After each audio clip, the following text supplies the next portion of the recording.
So you can score over 80% on your PRINCE2 mock exam and still walk into the real exam completely underprepared and fail the actual exam. Why is that? Let's find that out in this video. So most candidates, when they write mock exams during their PRINCE2 exam preparation, chase a single number on their mock exam, right? Maybe 60% or 70%, and they call it a day, okay?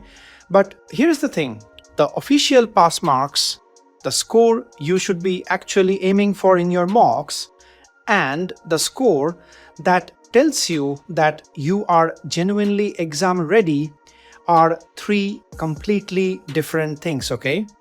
So in this video, I'm going to break down exactly what score you need to be hitting consistently on your foundation and practitioner mocks, and more importantly, the other signals and indicators you need to track as a PRINCE2 exam aspirant beyond the percentage that will actually tell you whether you are ready to sit for the real exam. So make sure you subscribe to Project Mastery with Ray if you are preparing for your PRINCE2 certification. Give this video a like and let's get the discussion started. Now, before we talk about the ideal score, let's get the baseline right first, okay?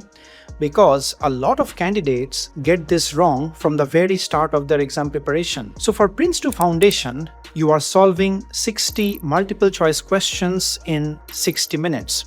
It's a closed book exam and the pass marks is 60%. That's 36 questions correct out of 60. And that's the bare minimum to pass the exam. Now, the PRINCE2 Practitioner is a different conversation altogether, okay? You have got 70 questions, 2.5 hours, and it's open book, meaning you can bring your official PRINCE2 7th edition manual in the exam with you, okay? However, the pass marks is still 60%, which works out to be 42 questions correct out of the 70 questions. And here's the thing for PRINCE2 Practitioner, right? Being an open book exam does not make it easier. We have discussed this over multiple videos already, and that is primarily because the PRINCE2 Practitioner exam is testing whether you can apply PRINCE2 to a scenario, okay? Not just recall the concepts and the terms. Now, given the complexity of the practitioner exam and the very fine nuances the exam tests you on, I can confidently say that even achieving the bare minimum pass marks for PRINCE2 Practitioner, which is 60%, is really difficult and really challenging. Now, I'm not saying this to scare you, okay? But to help you get grounded on what you are about to experience on the exam day. I mean, you would have experienced this yourself already if you have been solving mocks for your PRINCE2 Practitioner, right? So coming back to the topic, 60%, right? That's your minimum baseline across foundation and practitioner. Anything below that in a mock exam, which you are writing at your home when you are preparing, you are simply not ready, okay? Not even close. So that is the bare minimum you need to target when you are preparing for your PRINCE2 exam using mock simulator. Now mind that that's the bare minimum, okay? That's not the ideal score, which we are going to talk in the next section of this video. Now moving into the next point, and here is where most candidates trip up, okay? They hit 60% on a mock exam once and they think that, right, I'm ready, right? Let's go ahead and book the real exam. But mind that 60% on a mock is not a readiness score, okay? It's a bare minimum, as we have discussed already. See, you need to understand this, right? A mock exam is done in a controlled and favorable environment. You are relaxed, there is no invigilator watching you through a webcam, and there is zero exam day pressure, okay? So it's safe to assume that the real exam will definitely strip a few percentage points off your performance on the exam day, just through the stress factor alone, right? So if you're barely scraping the pass marks on a mock exam in a low pressure setting, you are, statistically speaking, walking into a real risk of failing on the exam day. plain and simple. And that is why targeting that 60% in your mocks will not work. And the solution to that is really simple as well, right? You need a buffer, okay? A margin of safety that absorbs the pressure, the unfamiliar scenario, and the odd, tricky question that might come across you whilst you are solving the actual questions in the exam. So this is the reason that the bare minimum pass marks is not something you should be targeting, right? So the million-dollar question is, what should be your target score in these mocks? And yes, before we move on, if you are preparing for your PRINCE2 exam, I have all the study materials available for you as an authorized training provider. From free guides to the mock exam question banks to full training programs with video lectures and live Q&A sessions. You can look at the details of the training programs and pick and choose what you think would work best for you. All the relevant links will be provided in the description section of this video. So what's the actual number you should be aiming for your mock exams? Here is my answer. For PRINCE2 Foundation, I'd want to see you consistently scoring 75 to 80% on your mocks, okay? Not 60. That's your buffer, right? And it should be through at least 3 to 4 mock exams in your first attempt, and that score has to be consistent across those attempts. And it's always good to have a retake of the same mock after, let's say, a week or so, and aim to score 100% on that retake attempt, right? That should not come to you as a surprise, provided that you have done a good analysis of your performance in the first attempt, right? Now for practitioner, the target shifts slightly, and here is why. Because it's open book, you have the manual with you, okay?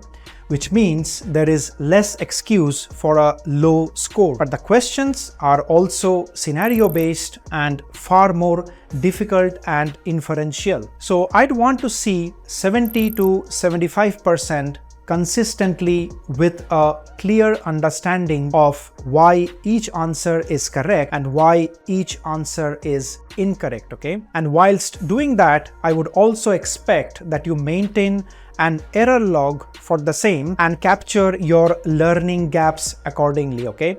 Please not just a casual review supported by flicking through the pages. And remember the retake which we talked about for PRINCE2 Foundation, the same principle applies here as well, okay? So you can go for a retake of the same exam, maybe after a week, you have done the first attempt and done with your analysis. And in that retake, the target score should be 100%. See, overall, for your PRINCE2 Foundation and Practitioner mocks, you have noticed that there is a 15 to 20% buffer above the pass marks, right?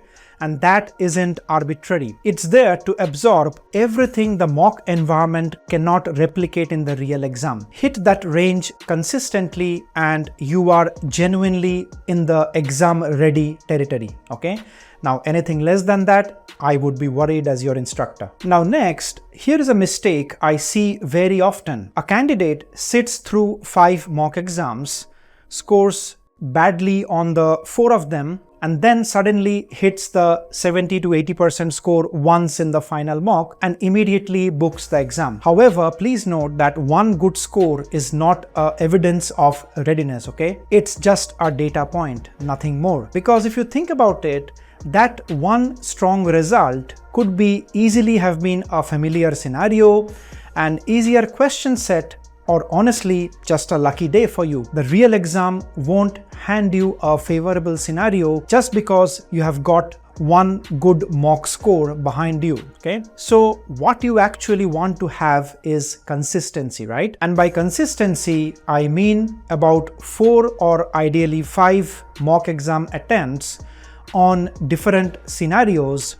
all landing within that 70 to 80% range we spoke about earlier, okay? That repetition is what will tell you that the score you are getting is not a fluke.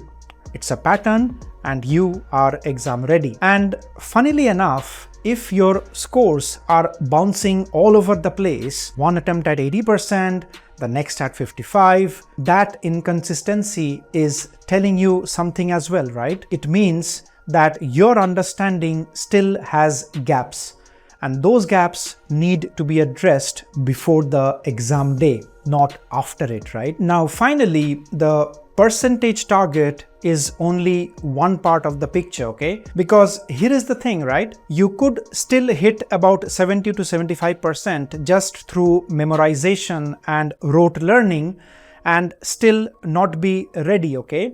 And that is why, as a PRINCE2 exam aspirant, you need to learn to look beyond the numbers, okay? First, the timing. Are you finishing with time to spare, okay? Or are you rushing to the last 10 questions and you are struggling to finish the exam on time, okay? Because rushing under pressure is really a red flag for your actual exam. So parallelly, whilst you are tracking your mock scores, you need to analyze your time management skills during the mocks as well. Secondly, how you are doing on the scenario-based questions, specifically for the PRINCE2 Practitioner exam, okay? Because as we have discussed, the Practitioner exam leans heavily on these, okay? And if you are consistently fumbling through these scenario questions while acing the straightforward recall questions, your overall score will not matter, okay? So build your skill on how to solve scenario-based questions for your PRINCE2 Practitioner mocks. By the way, if you choose to register for my PRINCE2 Practitioner mocks, you will exactly get the difficulty level of the questions as you will experience in your actual exam, which will in fact help you to develop your skills to solve scenario-based questions. And third, and this one is important, go back and review why you got a question wrong, okay? Not just that you have got it wrong, because the success to a good preparation lies in your ability to analyze your mistakes and learn from them, of course. Because the more you analyze, the better your preparation is, provided that analysis and learning, the feedback loop, is complete. I hope you liked the video. Keep these 5 pointers in mind when you are working through your PRINCE2 mocks, and I'll see you in the next video.